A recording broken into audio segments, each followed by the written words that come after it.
Hey everybody! Welcome to week 3 of our English 3020 online course. Whew, we're really getting started in a big way. You guys just turned in your Project 1 position statements. I'm really looking forward to reading through those and giving you guys some feedback. Today though, we're going to get started right away with Project 2. This week, we're starting our rhetorical analysis assignment. Now, if you guys took English 1020 here at Wayne State, or if you've done rhetorical analysis before, there should be elements of this that are largely review. But our focus here is going to be on the texts and discourse of our community partner, St. Vincent Sarah Fisher. So we're going to be looking at samples of genres that our community partner uses to fulfill their goals and accomplish their mission. The first thing I want to do in this video is talk through the Project 2 assignment description and kind of like walk you guys through the brass tacks of what we're going to be doing for the next 4 weeks. Then, like I did before, I want to give you kind of an overview of some things to be focusing on in your readings this week. You only have 2, so that's nice, especially since we're going to be gathering other texts to read as we go through this week. Then at the end of the video, I have a few light housekeeping announcements and a quick reminder for you. So we better get to it. I'm going to head over to my screen share view and I'll talk you through the Project 2 assignment, our week's activities, and the readings. Okay, so like we said, we're starting today on our Project 2 multimodal rhetorical analysis. And I'll get into what that exactly means in just a second when I look at the assignment description. But you guys all know I'm just kind of give an orientation to the Project 2 module. The assignment description is right here at the top.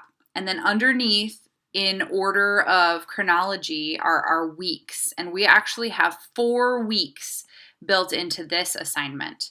So it's going to go a little more slowly than Project 1 did.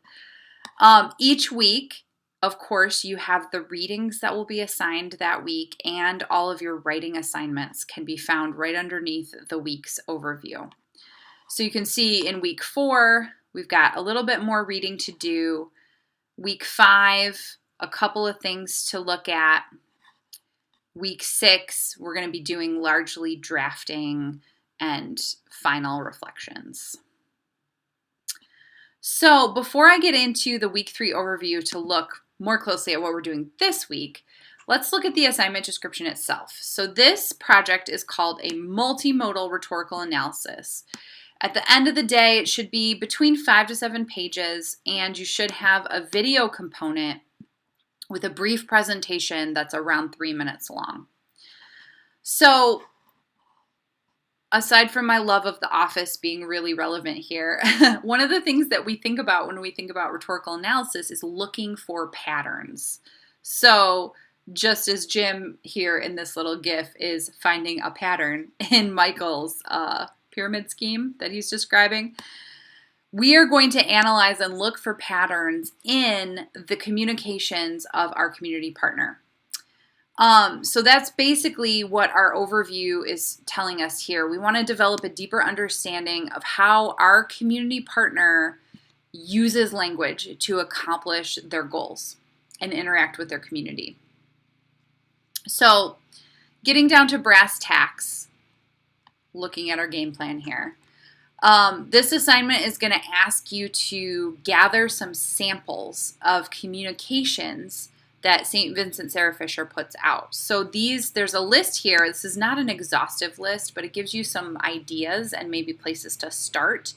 Maybe looking at a couple different pages from St. Vincent Sarah Fisher's website, or analyzing interviews, radio interviews that they've given, or any kinds of press releases that they have. These are likely be accessed on their website.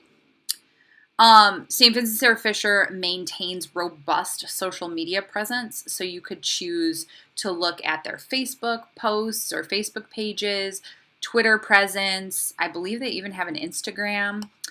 There's a couple of forms that we're going to look at together as a class, but you could choose them as your focus for this rhetorical analysis. There are volunteer feedback forms, Those are forms that you guys actually are going to take part in filling out yourselves as volunteers. There's also social work response forms. I have some examples of both of these. There's recruiting materials, such as videos, right? We watched a couple of videos last week. Or any other documents provided by St. Vincent Sarah Fisher. Any of these could be valid texts to look at for this project. So step 1 this week is to decide what genre you want to look at. Do you want to look at St. Vincent Sarah Fisher website pages, social media pages, some other forms, any other type of communication? So once you've decided that, step 1 is to start examining and annotating these texts. So I'm asking here for at least 4 texts. I'll accept 3 if the texts are rather long and have a lot of stuff in them. But right, if you're looking at Twitter, they're not posts, they're tweets. If you're looking at tweets from St. Vincent Sarah Fisher, the amount of text that you have to work with is relatively small. So I might even ask for like 5 samples if you're looking at tweets. If you're looking at Facebook posts, it might, be 4 or 5. If you're looking at web pages that have a lot more text on them, maybe that's 3 samples. So between 3 and 5 samples of texts. I am open to comparing and contrasting, say, like social media posts and contrasting Instagram, Facebook, and Twitter. But it might be easier and more simple to just look at one kind of writing, like 5 different tweets, for example. But we're going to be using concepts of genre analysis and rhetorical analysis here. First step is once you've got your samples, you start identifying the genre features. There's a doc right here that you can open that will give you some steps to take in terms of like, what do I look for in a genre? And it's taking forever to download, but maybe I can open it here. Yeah, okay. So steps to identify and describe genre features. There's some things here that you can be looking for as you're going through. So you want to analyze the criteria that makes for a strong or a weak genre. For example, are the features of St. Vincent Sarah Fisher's website also features that are like positive and successful for websites in general? Then, once you've got the genre features identified, step 2 is to move into rhetorical analysis. Now, I have posted a mini lesson talking you through the things that you're going to want to look for and identify here. But you're going to be answering questions such as, who is the audience for this set of texts? What's the purpose? Is that purpose being successfully accomplished? What can we learn about St. Vincent Sarah Fisher's goals and mission from the genres that we're looking at? So step 1 and step 2, these 2 pieces go into your paper, your rhetorical analysis paper, that 5 to 7 page document. Step 3 is going to ask you to move into some multimodal territory.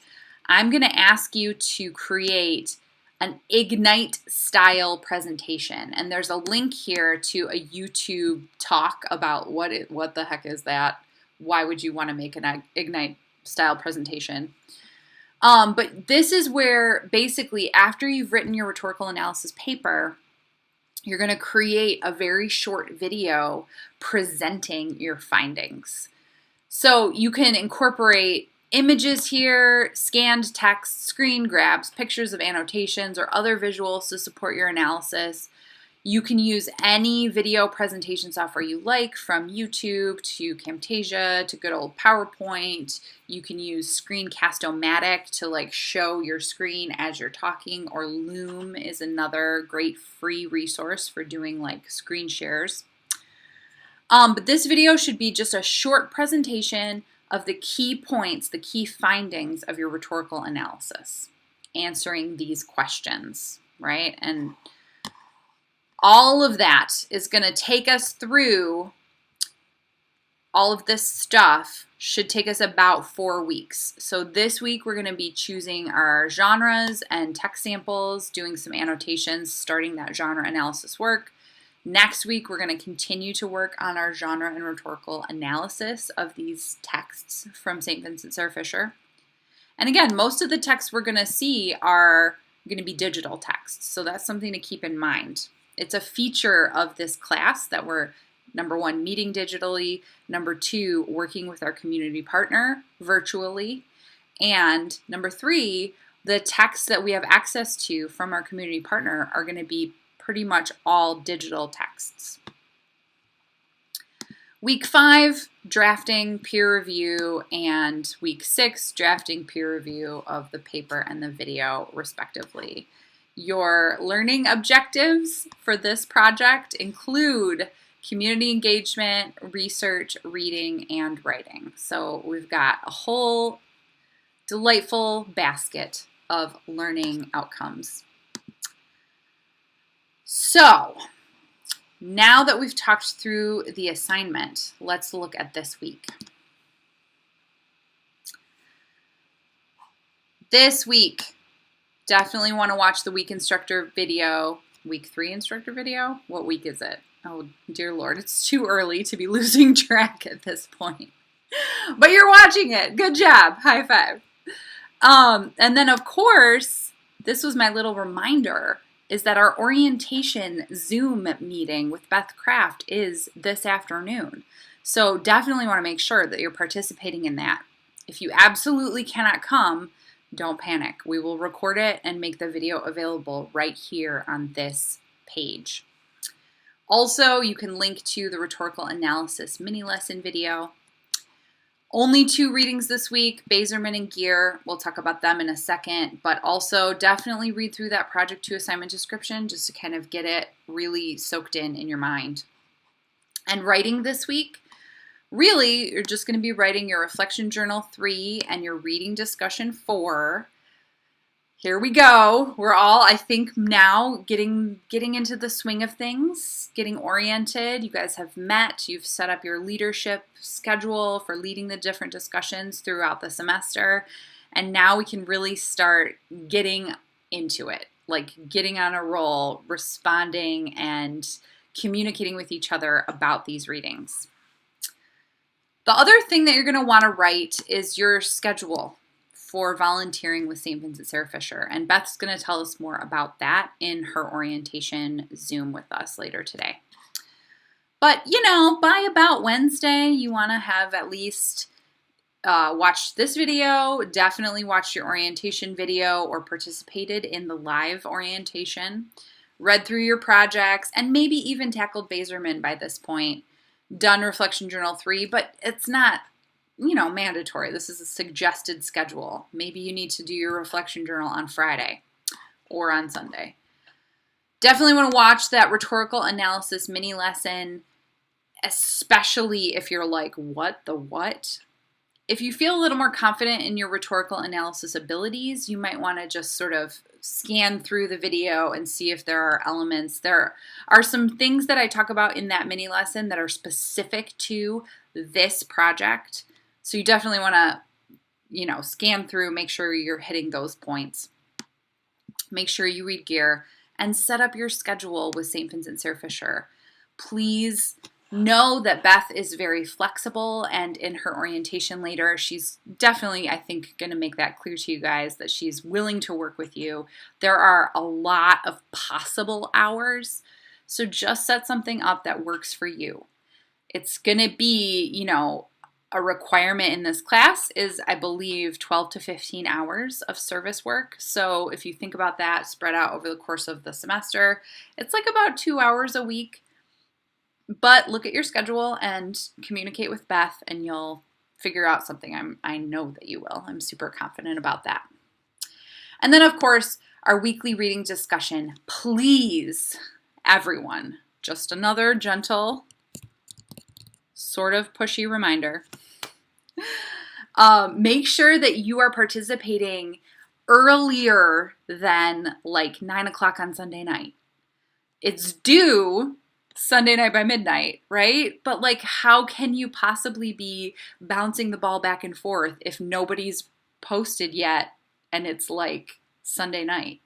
So just know that even though the discussion is due on Sunday, you probably want to get the ball rolling. I'm really proud of everyone who led discussions last week because you guys, the leaders, were posting questions fairly quickly. But make sure, group, come or gather around your leader and make sure that you're responding to those prompts earlier than like panic mode 10 p.m. Sunday night, right? Because you want to be able to be actually thinking through these texts, working with each other. Anyways, I won't go off on a grandstand about that, but I am going to pull us up out of here and show you guys a few key things about the readings for this week. Then I'll wind up this video. Okay, so the one thing I want to say about Bazerman, this is a great chapter. He's talking about speech acts, genres, and activity systems. This is so cool for what we're doing in Project 2. How texts organize activity and people. This is like exactly what we're looking at in Project 2. And I think it's interesting as you guys read through this, my hope is that this chapter gives you a theoretical framework both for Project 2 and for the work that we're going to do in Project 3, right? So he's talking about speech acts just as much as he's talking about written genres. And so this, I hope, is going to help you think about the actual verbal interactions you're going to have tutoring with St. Vincent Sarah Fisher, as well as the written, what we would call alphabetic texts that we'll be looking at in this Project 2 rhetorical analysis. So lots of ideas here in terms of, first of all, like what are activity systems, what are speech acts. Bazerman's going to lay out a bunch of definitions for you, and then he's going to talk and make some claims about what he means and why it's important to think about speech acts and genres in terms of activity systems. So Bazerman, a little more theoretical. And I wanted to contrast that with this piece by Anne Ruggles-Gear, Kitchen Tables and Rented Rooms. In this article, Gear is going to give you a lot of, first off, like narrative and pragmatic, concrete examples of what she calls the extracurricular composition spaces. So these are spaces that are outside of the classroom. Wait a minute, that should sound familiar to you because our whole work with St. Vincent Sarah Fisher is where we're engaging in literacy practices, reading, writing, conversations about literacy outside of our classroom, right? So this is really relevant to you as you start working on your not physical, it's virtual, your virtual tutoring with St. Vincent Sarah Fisher. But one of the things that I want you guys to think about is what Gear is arguing for. Around pages 13 and 14, she kind of gets into her main point, her argument is really, she's saying we want to consider how we can learn from and contribute to these extracurricular spaces. We don't want to take them over and co-opt them as like a feature of our classrooms, but we do want them to inform our classrooms. So this one should be a little more accessible. There's like more story involved in this article, but Gear is still making some important arguments for the connections between what we do in the composition classroom, so that's like here in our virtual classroom, and what we do in the community or in these extracurricular spaces. So those are the only two readings for this week. Hopefully that should generate some good discussion for you guys. Even though you won't have like a banquet of different things to read, you can hopefully dive a little deeper into these two articles. Okay. I think that's all I have for you in terms of class content. I'm going to pull out into the full view and give you a couple quick housekeeping announcements, and then I'll close out this video. All right. Housekeeping element number 1, peer mentor office hours. You guys, each of my 2 sections, each of you has an amazing peer mentor at your disposal. Kat and Carly, and they both have, along with like amazingly cool names that start with like the hard k sound, they both have office hours for you. Kat's office hours via Zoom are Mondays at 11 o'clock and 1 o'clock, as well as Thursdays anytime after 3.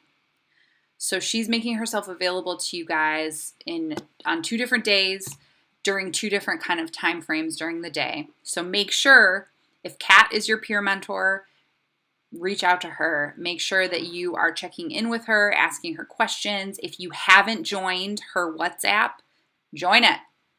Get in there, because she is super awesome, helpful, knowledgeable, and available to you guys to help you navigate the course. Now, if you are in Carly's group, if Carly is your peer mentor, her office hours are, let me check, Tuesday from 1 to 2 and Sundays from 1 to 3. So Carly is going to be there in the clutch. She's like facing the music with you guys on those Sundays when you're like, what are we doing? She has office hours available. So make sure you avail yourself of her office hours. Also, if you have not joined Carly's WhatsApp yet, join it.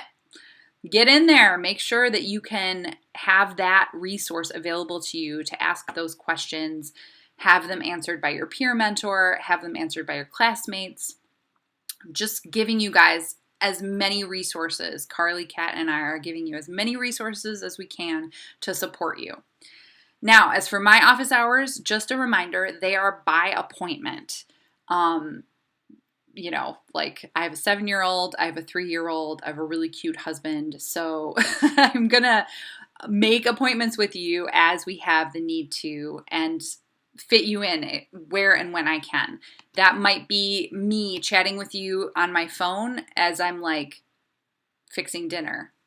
I don't mind if you don't, but just make sure that you shoot me an email and we can set up a time so that we can talk face to face or screen to screen. All right, that's all I have for you. I hope that you guys are having a wonderful week, a beautiful September week to you all. I will see you at orientation later this afternoon, and I will see you in next week's video. Bye, everybody.